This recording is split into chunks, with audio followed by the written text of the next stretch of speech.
Wan Abdillah, dari Abdillah bin Amr bin As radhiyallahu anhum, dari Abdullah bin Amr bin As radhiyallahu anhum, semoga Allah Subhanahu wa taala meridhai beliau semua.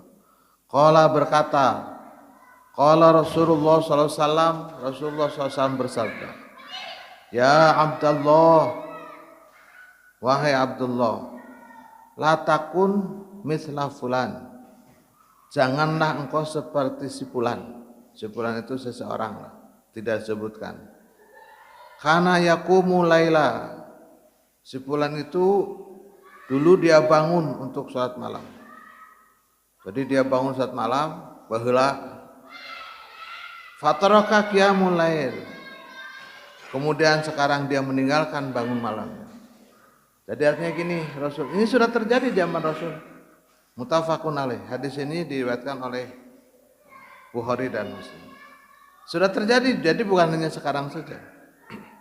Di zaman Rasulullah itu sudah terjadi. Ada orang yang karena keinginannya, maka dia bangun malam, sholat tahajud, semalaman, terus menerus.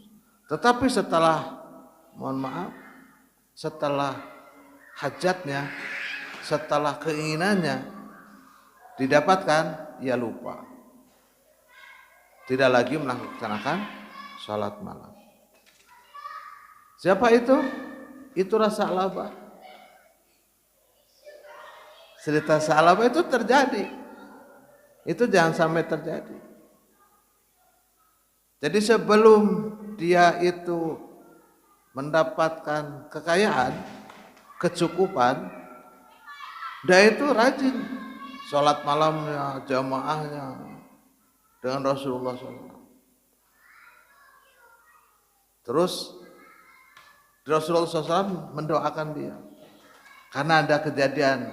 Kenapa kejadiannya? Tatkala sholat jamaah itu, Sa'labah itu cepat-cepat pulang. Jadi tidak, sepertinya tidak punya wirid gitu, tidak melaksanakan wiridan.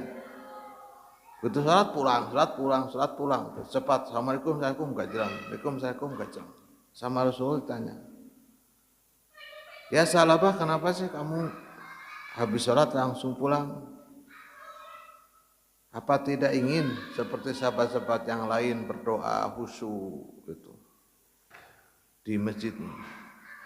Lalu dia bilang, ya Rasul, saya ingin, tetapi istri saya mau sholat. Nah, kenapa istri kamu mau sholat terus harus nunggu kamu? Iya, karena kain yang digunakan istri saya untuk sholat, kainnya dipakai sama saya. Jadi tidak punya kain untuk sholat lagi, untuk menutup auratnya. Jadi bergantian, Masya Allah. Didoakan oleh Rasulullah SAW. Doakan ya Rasul supaya saya bisa punya kambing banyak dan saya kaya. Didoakan dan dikasihlah kambing betina oleh Rasulullah SAW. Jangan ditanya nanti pakai nyanyian domba Garut itu. Boga anak tuh bapakna saha. Jangan ditanya. Karena tadi dombanya domba bikang itunya. Terus nah domba bikang terus jadi banyak hari jaluna saha. Tidak perlu ditanya. Ini singkat cerita, domba tersebut beranak pinak. Sampai banyak, ternyata keteteran si Sa'labah. Ditanya Rasulullah SAW, kemana nih Sa'labah biasanya sholat itu? Yang tadinya rajin kontinu gitu. Nggak taunya. Karena tadi boga kahayang ternyata sholatnya itu ingin didoakan Rasulullah SAW ternyata. Setelah didoakan, doanya dikabulkan oleh Allah Subhanahu Wa Taala, dombanya banyak, lupa, tidak sholat berjamaah lagi. Bahkan diminta zakatnya, hai Sa'labah, kamu sudah kaya, dombanya sudah lebih dari 40, zakatnya sini. Wah enggak, ini domba saya, kenapa dizakati? Masya Allah. Itulah jangan sampai semacam itu. Gitu. Jadi tatkala kita sedang butuh, kita terus gitu. Setelah kebutuhannya terpenuhi, kita lupa deh sama Allah Subhanahu wa taala. Jangan sampai terjadi. Jadi dalam keadaan bagaimanapun kita harus dawam dalam melaksanakan ibadah kepada Allah Subhanahu wa taala.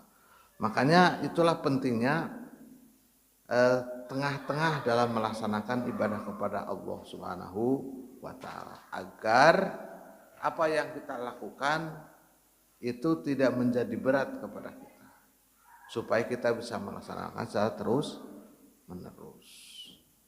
Nah, itulah yang diharapkan amalan-amalan tersebut akan dicintai oleh Allah Subhanahu wa taala.